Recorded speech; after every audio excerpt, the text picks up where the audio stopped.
At 3:47 a.m. last Tuesday, I heard my own voice outside my bedroom door. Not similar to mine, not someone who sounded like me, my exact voice, saying things I'd never say. And the worst part? It knew details about my life that no one else could possibly know. I need to tell someone about this because I don't know what's happening to me, and I'm genuinely scared I might be losing my mind. 3 weeks ago, I moved into a studio apartment in Cleveland. Nothing fancy, just a basic one-room place with a small bathroom. The rent was almost too good to be true, but the landlord explained that the previous tenant had left suddenly and they needed to fill it fast. I didn't think much of it at the time. The layout is simple. My bed faces the only entrance door, which opens directly into the hallway. There's a peephole, a deadbolt, and a chain lock. The bathroom is off to the side. That's it. That's the whole apartment. For the first 2 weeks, everything was completely normal. The first incident happened on a Sunday night. I was lying in bed, scrolling through my phone around 2 a.m. I'm a night owl, always have been. The apartment was dead silent, except for the occasional creak of the building settling. Then, I heard footsteps in the hallway. Not unusual, I live in an apartment building. People come home late, but these footsteps stopped directly outside my door. I could see the shadow of feet blocking the light coming from under the door. I waited for a knock. Nothing. Just standing there. I felt my heart rate pick up, but I told myself it was probably just a drunk neighbor at the wrong door. I waited. 1 minute. 2 minutes. The shadow didn't move. Finally, I heard them walk away. I got up and checked the peephole. The hallway was empty. I convinced myself I was being paranoid and went to bed. But here's the thing I noticed the next morning, something I can't explain. When I opened my door to leave for work, there was a wet footprint on the welcome mat outside my door. Just one. A single, barefoot print. And it was facing my door, like someone had been standing there on one foot. The footsteps came back 3 nights later, same time, just after 2 a.m. This time, they stopped outside my door, and I heard something else. Breathing. Not heavy or threatening, just quiet breathing. The kind you only hear when someone is close and the room is silent. I was frozen in bed, staring at the door. The shadow of feet appeared under the gap again. I grabbed my phone, ready to call 911, when suddenly a voice came through the door. "Are you awake?" It was a woman's voice, soft, almost friendly, but something about it felt wrong, like it was trying too hard to sound casual. I didn't answer. I didn't move. "I know you're awake. I can see your light." My bedside lamp was on. My stomach dropped. "I just want to talk. Can you open the door?" There was something in her tone, an eagerness that made my skin crawl. I stayed silent. After about 30 seconds, the footsteps walked away. I checked the peephole again. Nothing. I didn't sleep the rest of that night. The next morning, I mentioned it to my neighbor across the hall, an older guy named Doug who'd lived in the building for years. When I described what happened, his face changed. "What did she sound like?" he asked. "I don't know. Friendly but off?" He was quiet for a moment, then said, "If she comes back, don't answer. Don't even let her know you're there." I asked him what he meant, but he just shook his head and went back into his apartment. That was 4 days ago. Last Tuesday night, the night I mentioned at the start, everything got so much worse. I was in bed reading around 3:30 a.m. when I heard them again. The footsteps. They stopped outside my door, but this time the voice that came through the door wasn't a woman's voice. It was mine. "Hey, it's me. I locked myself out. Can you let me in?" I felt my blood turn to ice. It was my voice, my exact cadence, my tone, even the way I clear my throat.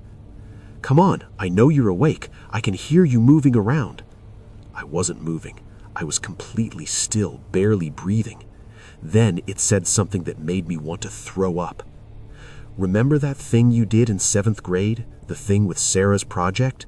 No one else knows about that, but I do, because I'm you." It was something I did, something I've never told anyone, something I'm deeply ashamed of. I sabotaged another girl's science fair project because I was jealous. I've carried that guilt for 15 years.